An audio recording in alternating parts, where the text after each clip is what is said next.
The most important conversation you'll ever have is the one you have with yourself. You wake up with it, you walk around with it, eventually you'll act on it. And my self-talk was the most disgusting self-talk of all time. So the sewer of my mind, like I said, you have to go back in there and fix things. A lot of us are afraid, like right now, 20 years ago, I was too embarrassed to tell you I stuttered, I lied, all these different things, getting beat up, getting bullied, whatever happened. But that's where the true transformation starts to happen. This is who I am.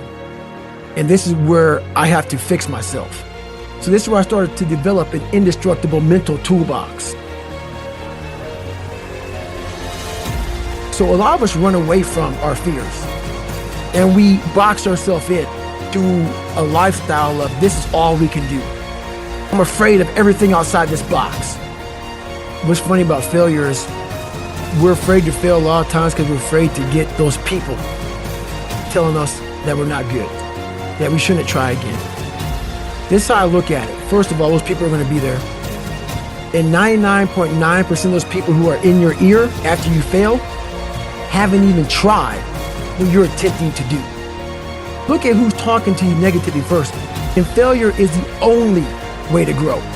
Everything I've ever succeeded in, 3 hell weeks, everything, Ranger School, everything I've ever failed, I failed miserably so many times. But what you do with that failure is you go back, you learn from it. Like, okay, this went wrong, that went wrong, that went wrong. And then you go back into it. All failure is a tool for success. It shows you how to get there if you're willing to stay in the fight. That's the hard part, though. After failure, all these voices start to say, no, we're not good enough, we're not good enough, we're not good enough. No, we haven't tried enough. Life made you this way.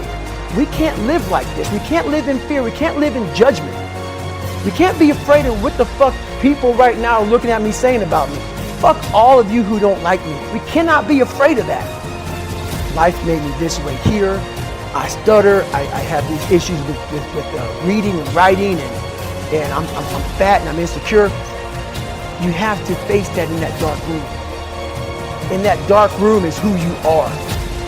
But in that dark room is where you have to create another human being that walks out of that darkness to face who you are.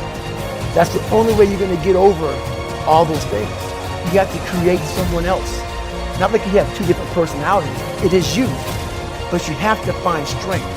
In that visualization of almost me coming out a different person, a person that doesn't give a fuck about anything, doesn't care about being judged, who knows I'm weak, who knows I'm afraid, who says, whatever you think about me, take it, whatever, I'm here.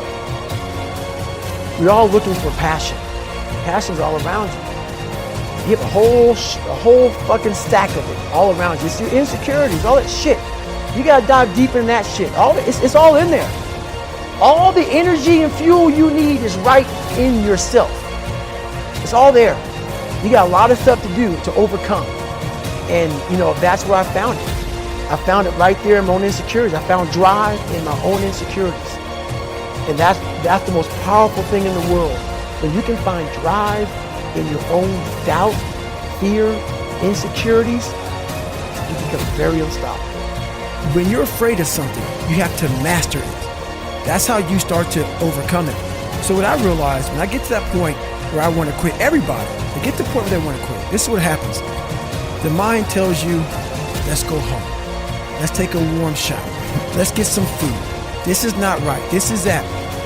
If you cannot answer the questions at that moment, because your mind's going to start giving you all these questions.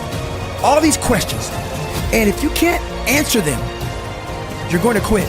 What I realized when I was going through Buds, Ranger School, all this 100-mile race, 200-mile races, pull-up records, my mind would come creeping in.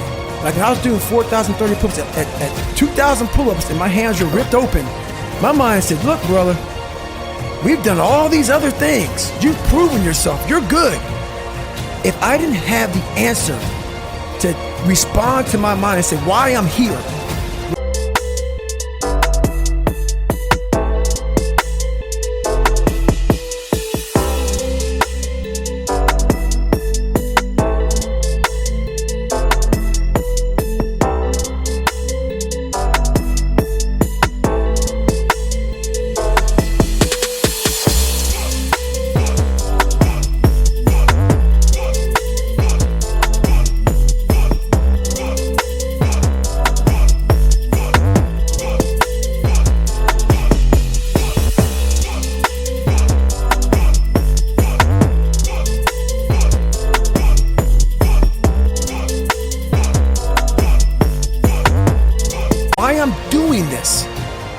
you will always lose that fight. You have to have the response to what your mind is going to tell you.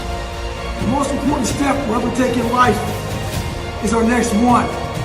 A lot of us get our feet stuck in concrete. We get our feet stuck in concrete because we're afraid to make enemies. We're afraid to speak what's on our mind.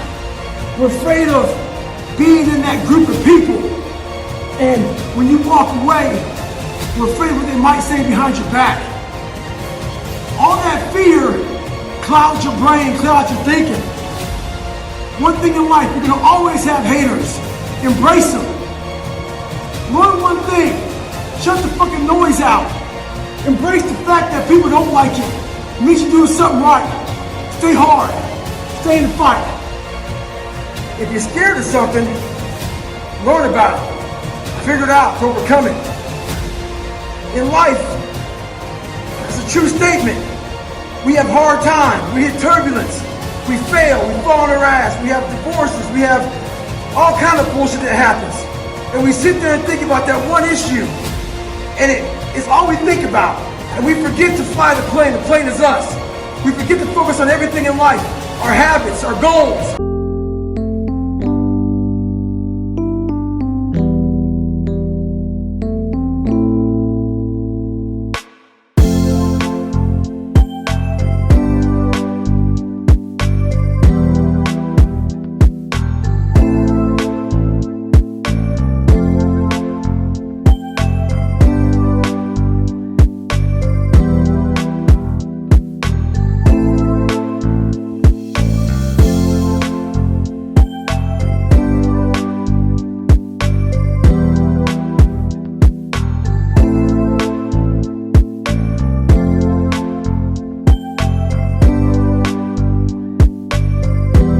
Destination. We end up failing. If you're allowing people and things and situations to own space in your fucking head, you're losing. Last thing, life's one big fucking head game. You play with yourself. If you lose, it's because you allow life to get in your fucking head. Stay hard.